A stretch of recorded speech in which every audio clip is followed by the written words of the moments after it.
Hi guys, I'm Aidan from GGG Coaching. So today I want to go over a couple of exercises that are designed to help someone with lower back pain.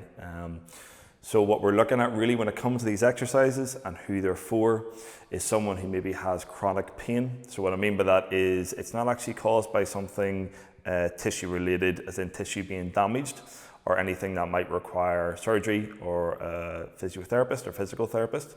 But it's more movement related or maybe stress related, or areas become quite sensitive and it hurts just to move in certain positions. Or else you've been to see a therapist, they've taken you through the treatment that is necessary and they said, okay, time to go and get stronger and improve your range of motion and your movement.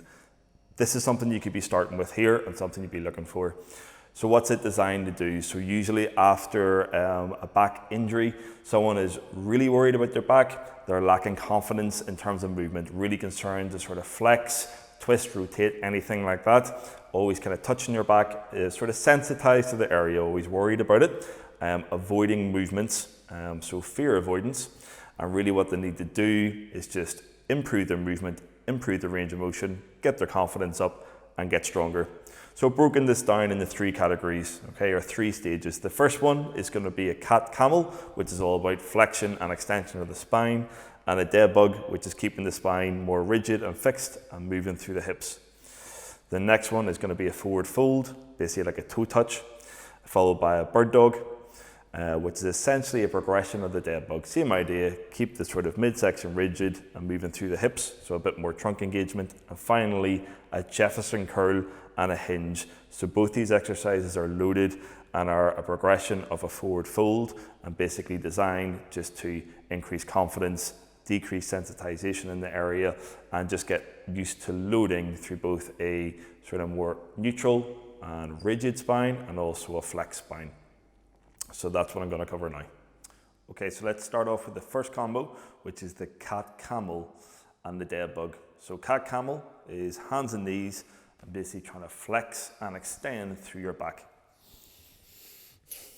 So your setup is hands underneath the shoulders, knees underneath the hips, and then from there trying to flex and think about tucking your hips under and bringing your chin down and pushing your upper back towards the ceiling, and then slowly moving out of that into an extension posture through the upper back and lower back as far as you can, that is comfortable, and gradually moving through that. So the purpose here is to get you comfortable and confident with flexing and extending through your back as the first phase. The next thing after that is a dead bug. Purpose of this is going to be help you keep your midsection, your trunk stable and move through your hips. Okay, so you lie on your back from here. Okay, knees over hips, hands over shoulders, basically like an upside down cat-camel position. And then from there, we can start with the legs and just extend out fully without letting your lower back lift. And then come back towards the start and then switch to the other leg. If that's easy enough, you can then go opposite arm, opposite leg. So right leg, left arm, back in, and then the opposite. Getting to that full extension stage and kind of pausing for a second, feel your core engage, but trying to keep this stable. So the other exercise that's with the bird dog is the toe touch.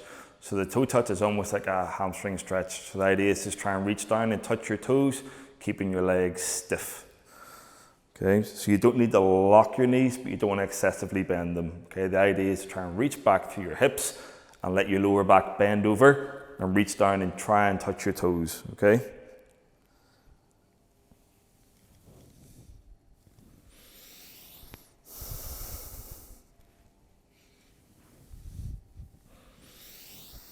Okay, a couple of things to note on that is try doing it with an inhale first off and then an exhale at the bottom. That usually releases a bit of tension and helps you get further range of motion. So breathe in at the start, reach,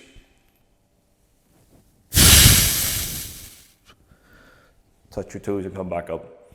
If it's difficult to come back up again because you're a bit fearful of that scenario or that movement, then once you get to the bottom, just use your legs to walk yourself back up again. Okay, the other thing to note is Watch for your feet rolling out. Try and keep pressure towards the inside of the feet so that when you go to do the toe touch, you don't excessively roll out. The third combo and third sequence is going to be a Jefferson curl and a hinge by itself. So a Jefferson curl is basically just a loaded toe touch. So I've got a weight here. This is a 20 kilo kettlebell, but it's better to start off with something really, really light. Once you've gotten over stage 2 and you're comfortable with it, start with like 4 kilos or less. The idea with this is just to get your body used to flexing under load and overcoming that fear that going into flexion could be a problem. So you can just lift the weight as normally, which would be a normal hinge. Set up like you're going to try and do a toe touch. Take a breath in again. Push your hips back, let yourself roll over, and then exhale. And then come back up again. To increase your range of motion, you can stand at a step and just reach the kettlebell off the edge of the step if this isn't a great enough range of motion. The second component of that then is a hinge, which is keeping a neutral spine or slightly more extended and then reaching back into your hips and coming back up again, which is a big stretch to your hamstrings and more use of your hamstrings than your lower back. But again, it's going to add to your confidence through that movement and through your lower back. And that would be stage number 3. So these exercises are a progression for someone who knows they don't have an acute injury. If you're not sure if you have an acute injury or not, maybe best going to see a specialist or contacting a therapist.